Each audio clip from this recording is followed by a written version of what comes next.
शेती माझी प्रयोगशाळा या यूट्यूब चॅनलमध्ये मी आपलं स्वागत करतो. या चॅनलवर आपण नवीन असाल तर या चॅनलला सबस्क्राईब करा. या चॅनलचे नवनवीन व्हिडिओ पाहण्यासाठी बेल आयकॉन नक्की दाबा. आपणास व्हिडिओ आवडल्यास लाईक आणि शेअर. नमस्कार, मी डॉक्टर मच्छिंद्र बांगर महाराष्ट्रातील आणि देशातील हवामान परिस्थिती संदर्भात ताजा अंदाज देणार आहे.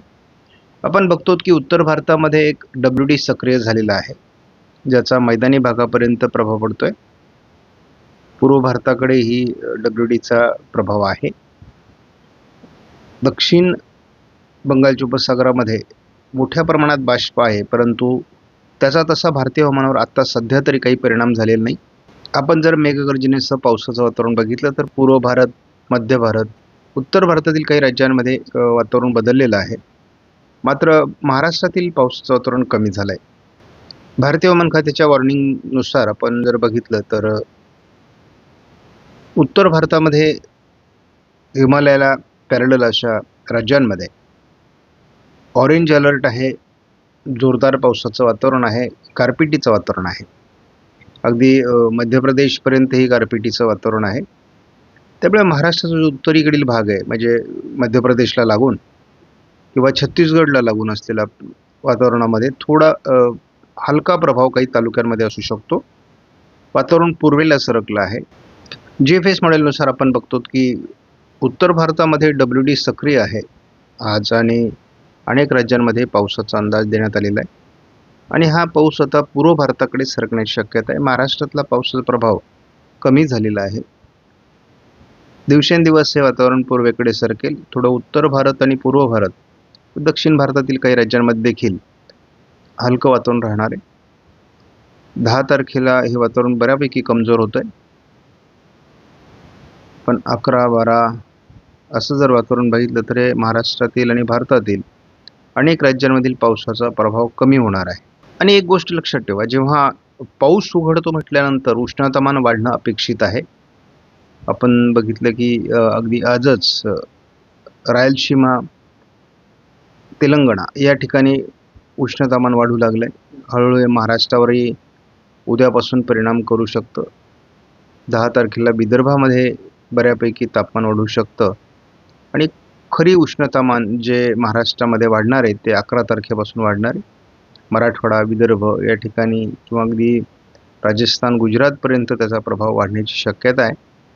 पहिली उष्णतेची लाट 12 तारखेला आपल्याला महाराष्ट्रासहित मध्य प्रदेश, गुजरात, राजस्थान, तेलंगणा, रायलसीमा, उत्तर कर्नाटक या भागामध्ये दिसणार आहे.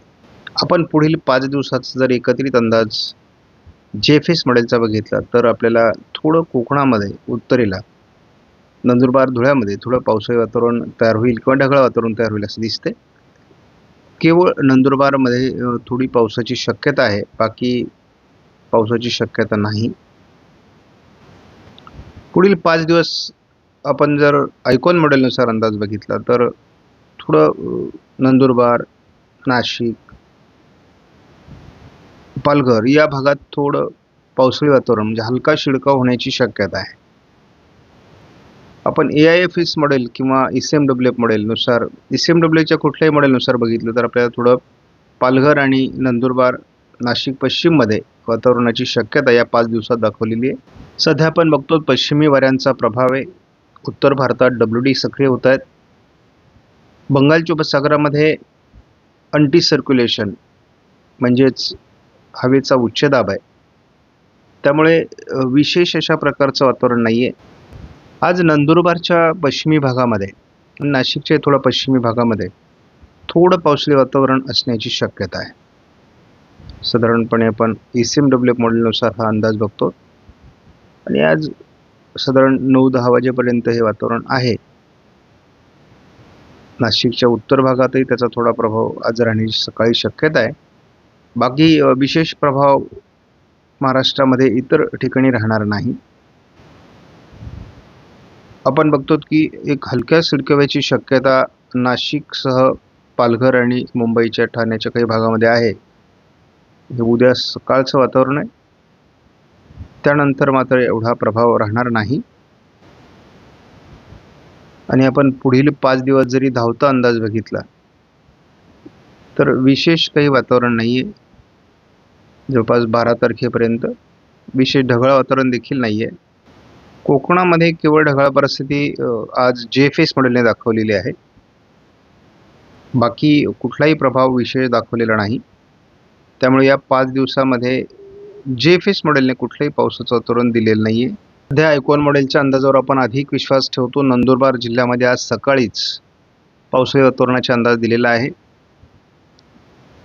गुजरातच्या काही भागामध्ये पावसाळी वातावरण आहे. मुंबईकडे ढगाळ वातावरण आहे. अगदी पालघरच्याही उत्तरेकडील काही भागात वातावरण असू शकतं. आज ढगाळ वातावरण देखील महाराष्ट्रामध्ये बऱ्यापैकी राहणार आहे. उद्या सकाळी देखील मुंबईसह ठाणे, पालघरमध्ये मोठी ढगाळ परिस्थिती आहे. मुंबईच्या काही भागात हलका शिडकावा देखील होऊ शकतो. या पलीकडे पावसाचा अंदाज आयकॉन मॉडेलने तरी दिलेला नाही. पुढे 5 दिवसामध्ये आपल्याला 12 तारखेपर्यंत तसा विशेष काही अंदाज नाही.